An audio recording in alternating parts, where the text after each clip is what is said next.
तर देवाभाऊ भारताच्या आजूबाजूला बघा, नेपाळमध्ये राज्यकर्ते गेले असं वक्तव्य करत शरद पवारांनी फडणवीसांना सल्ला दिलाय। शहाणपण शिकण्याचं काम देवाभाऊ आणि त्यांचे सहकारी करतील असं पवार म्हणालेत। तर कर्जमाफी न केल्यास मंत्र्यांना राज्यात फिरू देणार नाही असा इशारा खासदार सुप्रिया सुळेंनी दिला।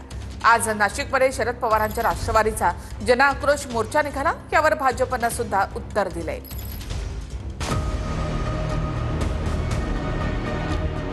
नाशिकमधल्या शेतकरी मेळाव्यात शरद पवारांनी मुख्यमंत्री फडणवीसांवर टीका केली आहे। देवाभाऊ भारताच्या आजूबाजूला बघा, नेपाळमधले राज्यकर्ते गेले असं पवार म्हणालेत। नेपाळच्या घटनेतून शहाणपणा शिकण्याचं काम देवाभाऊ आणि त्यांचे सहकारी करतील अशी टीकाही पवारांनी केली आहे। देवाभाऊंना माझी विनंती आहे, आजूबाजूला बघा, हिंदुस्थानच्या काय घडतंय ते। नेपाळमध्ये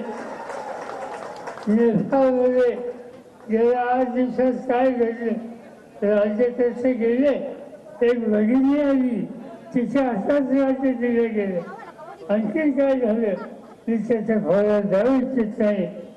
शहाणपणा हा शिकण्याचं काम देवाभाऊ आणि त्यांच्या सहकारी करतील अशा प्रकारची अपेक्षा आज या ठिकाणी करतो।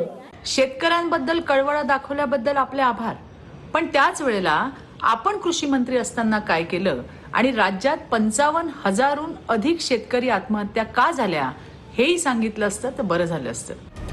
नाशिकमधल्या शेतकरी आक्रोश मोर्चातून सुप्रिया सुळेंनीही सरकारवर टीका केली आहे।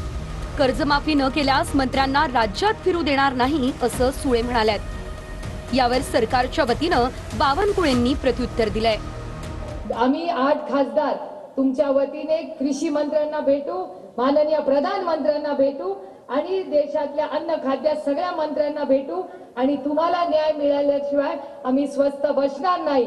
आणि जोपर्यंत मी पुन्हा सांगते, 1 महिना प्रेमाने आदराने विनंती करत राहू, पण 1 महिन्यानी जर या देवाभाऊच्या सरकारने सरसकट कर्ज माफी दिली नाही तर आम्ही मंत्र्यांना महाराष्ट्रात फिरू देणार नाही नाही नाही। मोर्चा काढणं कामच आहे त्यांचं, आम्ही न्याय द्यायचं काम आहे, आम्ही न्याय देऊ शेतकऱ्यांना। मोर्चा काढणं कामच आहे त्यांचं, आम्ही न्याय द्यायचं काम आहे, आम्ही न्याय देऊ शेतकऱ्यांना।